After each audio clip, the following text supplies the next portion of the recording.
Assalamualaikum warahmatullahi wabarakatuh. Perkenalkan, nama saya Ronisa dengan nomor pokok mahasiswa 101203883. Saya merupakan salah satu mahasiswi STIE STEMI Bandung kelas E4. Tugas ini dibuat untuk memenuhi salah satu evaluasi akhir semester mata kuliah komunikasi bisnis yang diampu oleh Bapak Indrajati Wibowo. Untuk materi yang akan dibahas kali ini adalah materi pembelajaran yang sudah dirangkum, yaitu ada 6. Yang pertama ada dasar-dasar korespondensi bisnis dan penulisan resume, lamaran, serta wawancara. Yang kedua pembuatan laporan proposal dan presentasi bisnis serta negosiasi.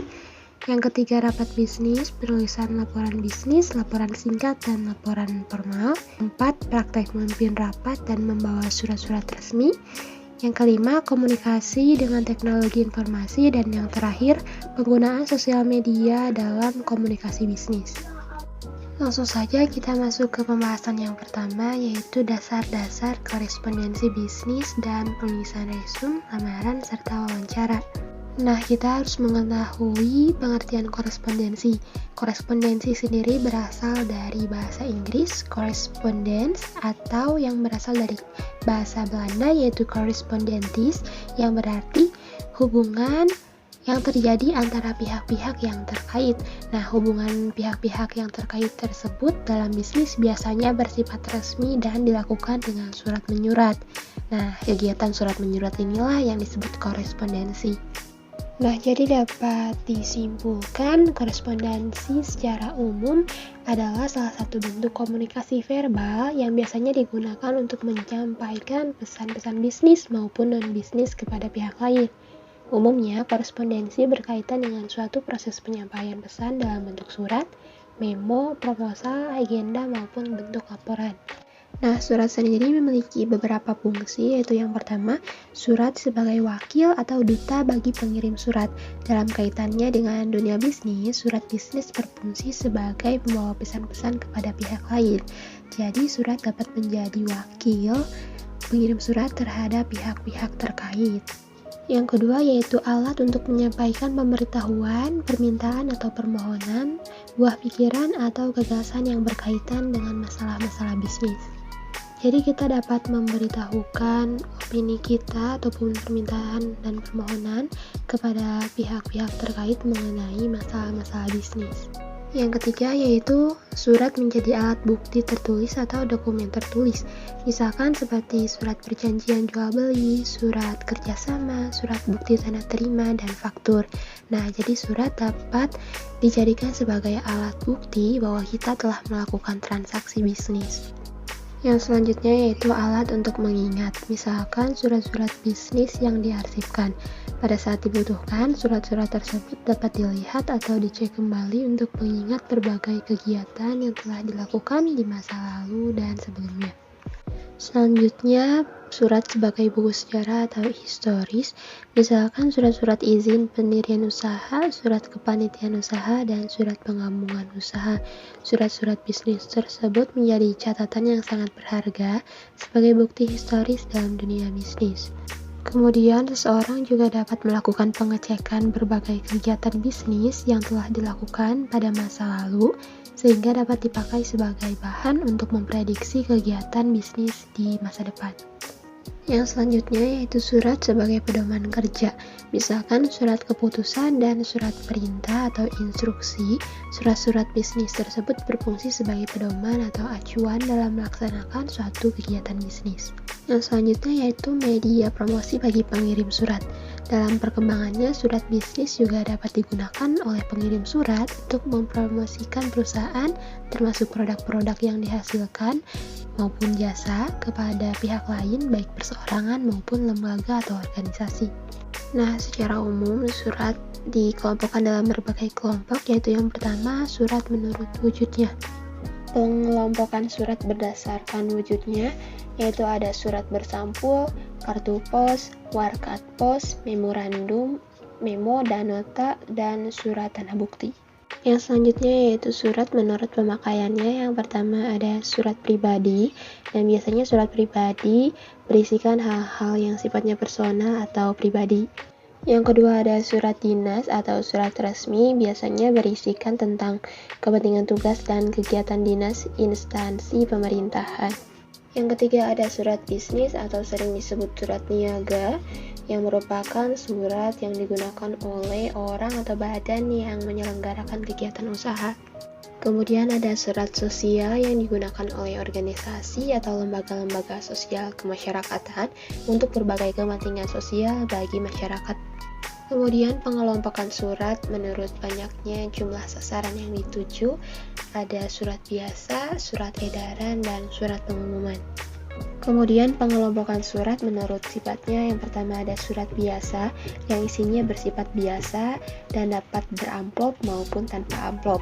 Kemudian surat konfidensial yaitu surat terbatas yang termasuk surat rahasia tetapi terbatas untuk kalangan tertentu.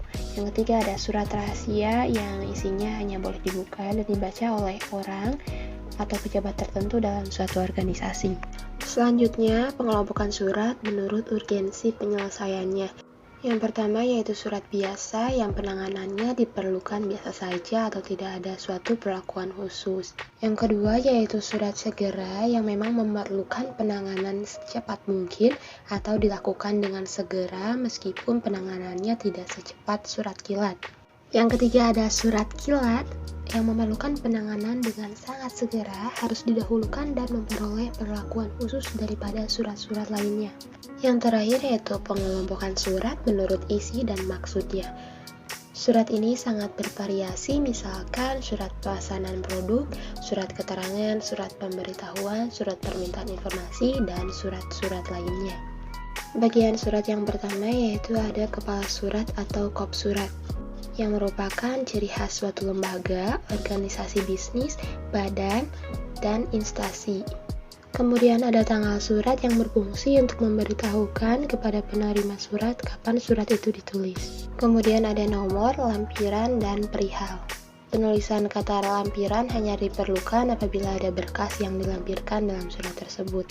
Jika tidak ada lampiran tertentu, maka kata lampiran tidak perlu ditulis. Kemudian ada alamat tujuan yang harus ditulis dengan lengkap agar tidak salah kirim. Kemudian ada salam pembuka yang merupakan salam penghormatan yang dilakukan oleh pengirim surat kepada pihak lain sebelum menyampaikan maksud dan tujuan penulisan surat. Kemudian ada paragraf pembuka yang berisi pemberitahuan, pertanyaan, pernyataan, atau permintaan. Setelah paragraf pembuka, maka selanjutnya adalah paragraf isi yang mengemukakan apa yang sebenarnya ingin disampaikan kepada penerima surat. Kemudian ada paragraf penutup yang merupakan kesimpulan dan kunci dari isi surat, disusul oleh salam penutup sebagai suatu ungkapan sikap hormat, sopan, atau etika ketika bersurat. Kemudian ada tanda tangan dan nama jelas dari penanda tangan. Kemudian selanjutnya ada tembusan yang hanya dicantumkan jika surat itu memerlukan tembusan untuk beberapa instansi atau pihak lain. Dan yang terakhir adalah inisial yang merupakan tanda pengenal bagi petugas yang membuat konsep dan yang mengetik surat tersebut. Selanjutnya adalah pembahasan mengenai resume. Resume sendiri sering kita kenal dengan sebutan daftar riwayat hidup, yang artinya adalah laporan perincian kualifikasi pelamar yang kehadirannya tidak dapat dipisahkan dari surat lamaran kerja. Pembuatan resume sendiri menekankan pada kompabilitas kualifikasi dan prospektif persyaratan kerja. Secara umum, persyaratan resume mencakup nama, alamat lengkap, tujuan kerja, kualifikasi, informasi pribadi, dan referensi. Resume sendiri tidak dapat dipisahkan dengan surat lamaran kerja. Surat lamaran kerja adalah surat yang digunakan oleh seseorang untuk melamar kerja pada suatu organisasi tertentu. Pendekatan yang digunakan dalam membuat surat lamaran kerja adalah pendekatan AIDA.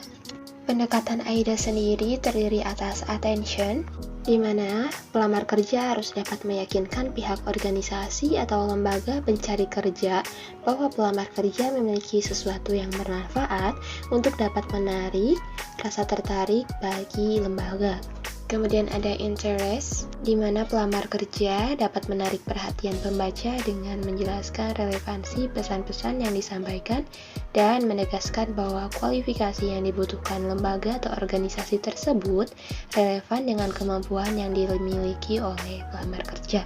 Selanjutnya ada desire, di mana pelamar kerja harus bisa menumbuhkan minat pembaca untuk mengetahui lebih jauh apa yang sudah dituliskan dalam surat tersebut dan dapat meyakinkan pembaca melalui bukti-bukti pendukung yang relevan dengan posisi yang dikehendaki. Kemudian ada action, di mana pelamar kerja harus bisa memberikan saran kepada pembaca untuk mengambil suatu tindakan tertentu terkait dengan harapan atau keinginannya dalam menulis surat tersebut. Nah, keempat komponen tersebut membentuk akronim kata AIDA. Pengorganisasian penulisan surat lamaran kerja secara umum memiliki 3 bagian utama, yaitu yang pertama ada paragraf pembuka yang terdiri atas rangkuman, nama, sumber publikasi, pertanyaan, dan cuplikan berita. Yang kedua ada paragraf pertengahan yang terdiri atas pendidikan dan pengalaman kerja. Yang ketiga ada paragraf penutup yang umumnya berisi suatu harapan atau tindakan dari pembaca. Selanjutnya ada wawancara kerja, di mana wawancara kerja merupakan salah satu cara yang sangat penting bagi suatu perusahaan dalam menyaring jumlah pelamar yang ada dan merupakan kesempatan emas yang tak mungkin terulang lagi. Pembahasan yang kedua yaitu pembuatan laporan, proposal, dan presentasi bisnis serta negosiasi. Laporan sendiri adalah pesan yang disampaikan secara sistematis dan objektif yang digunakan untuk menyampaikan informasi dari satu bagian organisasi kepada bagian lain atau lembaga lain untuk membantu pengambilan keputusan atau memecahkan persoalan. Sedangkan proposal dapat diartikan sebagai rancangan kegiatan yang dituangkan dalam bentuk tulisan serta dijelaskan secara terperinci dan sistematis.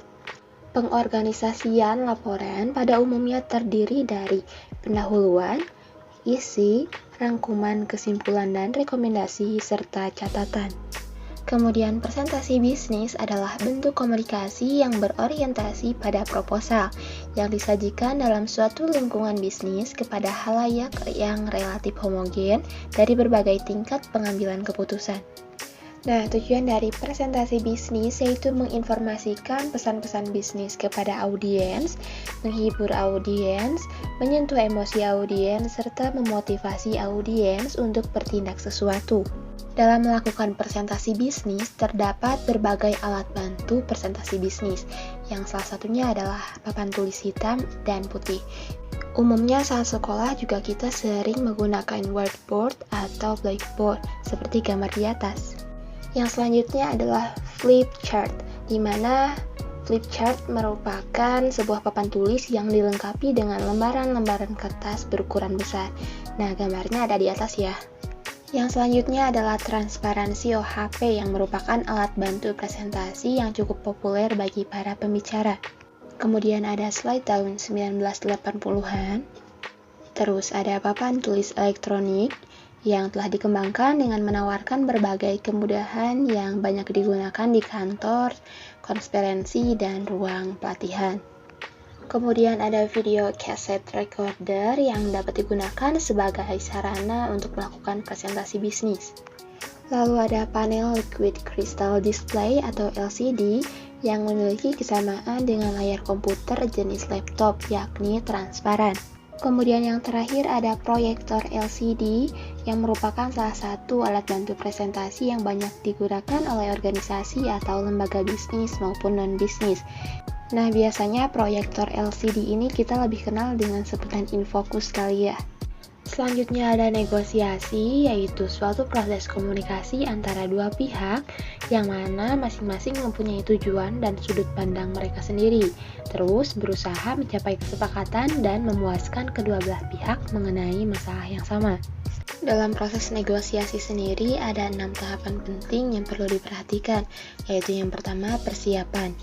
Tahapan ini merupakan tahapan yang berkaitan dengan pengumpulan informasi secukupnya dan penentu tim negosiasi yang sebaik-baiknya, dan akan diikutsertakan dalam proses negosiasi. Yang kedua yaitu kontak pertama yang merupakan tahap pertemuan secara langsung antara kedua belah pihak yang terlibat dalam proses negosiasi. Yang ketiga yaitu tahap konfrontasi, di mana merupakan tahap saling berargumentasi terhadap segala sesuatu yang akan dinegosiasikan. Yang keempat yaitu tahap konsiliasi, yang merupakan tahap untuk saling melakukan proses tawar-menawar. Setelah itu muncullah solusi, di mana merupakan tahap di kedua belah pihak mulai saling menerima dan menyetujui hasil dari argumentasi.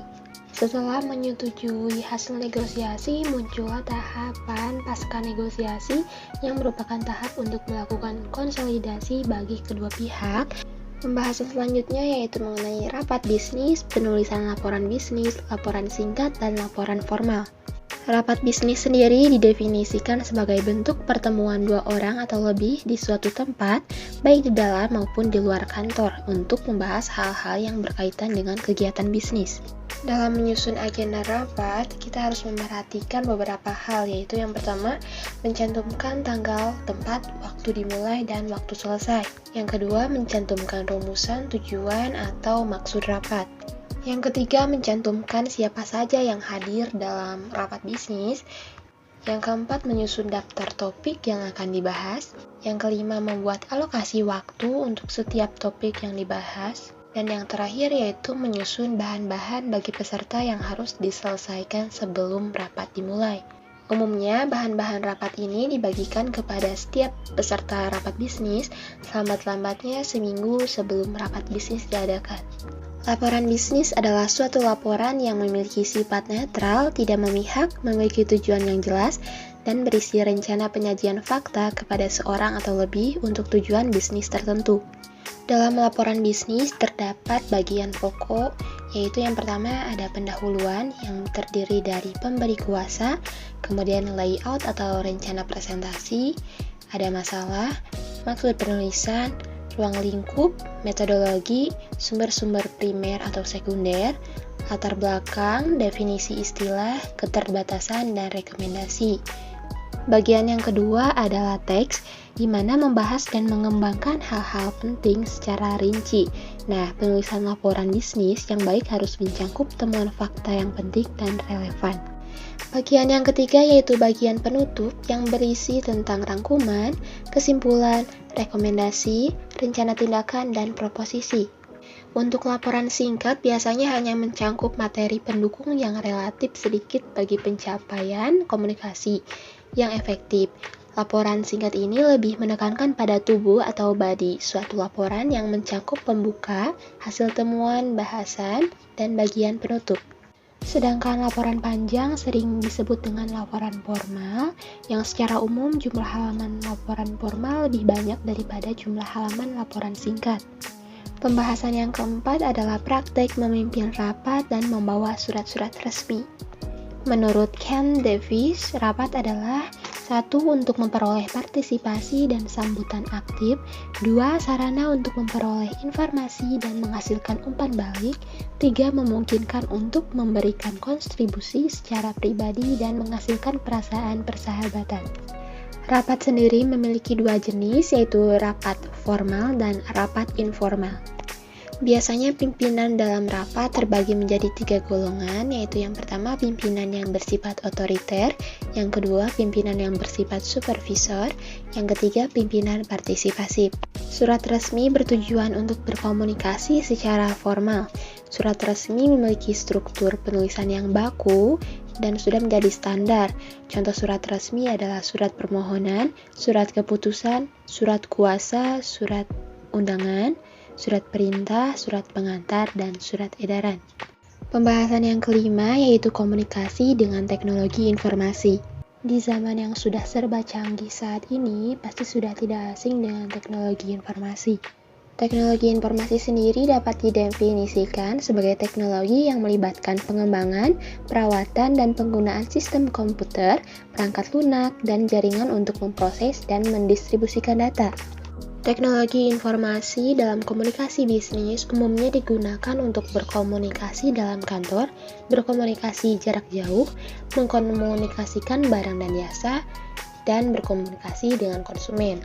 Penggunaan teknologi informasi dalam komunikasi bisnis seperti dapat digunakan untuk otomasi kantor, berbagi informasi dengan karyawan, digunakan untuk bertukar informasi, kemudian tetap terhubung dengan konsumen, kolega, dan penyuplai, dapat menjalin kerjasama atau berkolaborasi, menciptakan dan mengembangkan produk dan jasa, dapat menghemat biaya, kemudian memudahkan akses informasi dan komunikasi, dapat berinteraksi dengan konsumen, membangun dan memelihara hubungan antara produsen dan konsumen, dan dapat dijadikan sebagai alat pemasaran, dapat digunakan sebagai pengelola inventaris, menjadi manajemen data dan sistem informasi manajemen, keuntungan menjadi lebih kompetitif, dan dapat memperbaiki proses serta dapat menghemat waktu. Nah, penggunaan teknologi informasi dapat menjadi lebih efektif jika kita lebih bijak dalam menggunakannya. Pembahasan yang keenam yaitu penggunaan sosial media dalam komunikasi bisnis. Sosial media sendiri adalah sebuah media untuk bersosialisasi satu sama lain dan dilakukan secara online yang memungkinkan manusia untuk saling berinteraksi tanpa dibatasi ruang dan waktu. Sesuai dengan penggunaannya, peranan dari penggunaan sosial media di dalam komunikasi bisnis yaitu yang pertama, dapat digunakan untuk membangun jaringan. Yang kedua, dapat menerima informasi dari konsumen. Yang ketiga, dapat memperkecil pengeluaran. Yang keempat, dapat digunakan sebagai tempat iklan. Kemudian, sosial media juga cocok untuk pebisnis pemula. Kemudian dapat menciptakan brand awareness, kemudian dapat terhubung langsung dengan konsumen, dapat melakukan riset pasar dan mendapatkan konsumen, serta menjadi penentuan target. Peranan lainnya yaitu pengguna sosial media dapat menjadi lebih efektif dalam komunikasi bisnis, dapat memperluas pasar, kemudian langsung dapat respon dari konsumen dan penyebaran informasi jadi jauh lebih cepat. Sosial media juga dapat digunakan untuk melengkapi kegiatan pemasaran. Nah, mungkin itu saja yang dapat saya sampaikan. Saya ucapkan terima kasih dan mohon maaf bila ada kesalahan. Sampai jumpa di video yang lain. Dadah!